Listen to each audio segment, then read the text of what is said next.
As soon as your attack crew's ready, you're ready to ignite. You can't see it because we have it in a bad spot. We apologize. That was poor planning on our part, but we have a scoreboard here, and as soon as we get first flame, we're going to light this thing. Well, that's a pun, isn't it? We shouldn't use that. We're going to turn this thing on, and we're going to count down, because what we're looking for is a specific event called flashover. Flashover is an unsurvivable event for both you and for us, even when we're in our superhero costumes, our firefighting attire.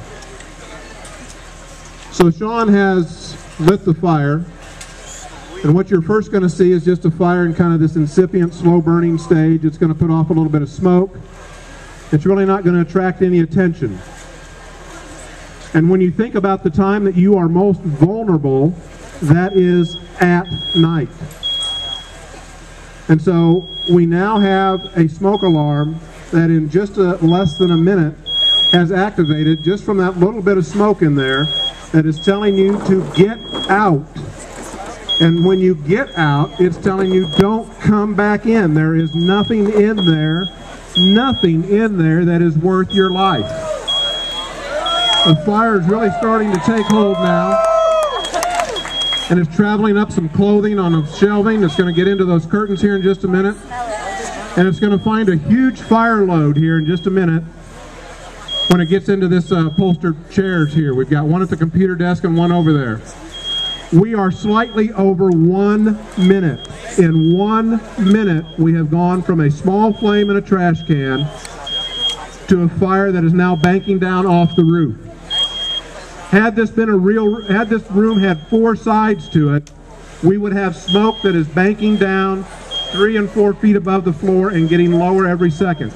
And folks, it's the smoke that'll get you first. This fire is now starting to produce temperatures of 700 to 800 degrees at ceiling level, and those temperature levels of 400 or 500 degrees are dropping to just 3 to 4 feet above the ground. If you were in this room right now and you took a single breath, it would sear your trachea, your airway, and it would damage your lungs. Your chances of survival are almost 0 in this room, and we are only at 2 minutes. The fire's grabbed hold of that upholstered chair into the bedding now, and it's not going to let go. Fire creates its own environment. Fire creates its own wind, its own pressures, its own gases, and everything else in this room. You're starting to see drop-down burning now, and you're seeing right there across that ceiling line where that fire is probably burning in excess of 1,000 degrees Fahrenheit right now. It is so hot that it is taking the windows out of that dorm room. For those of you, especially along the front here, you are starting to feel the heat. How far into it?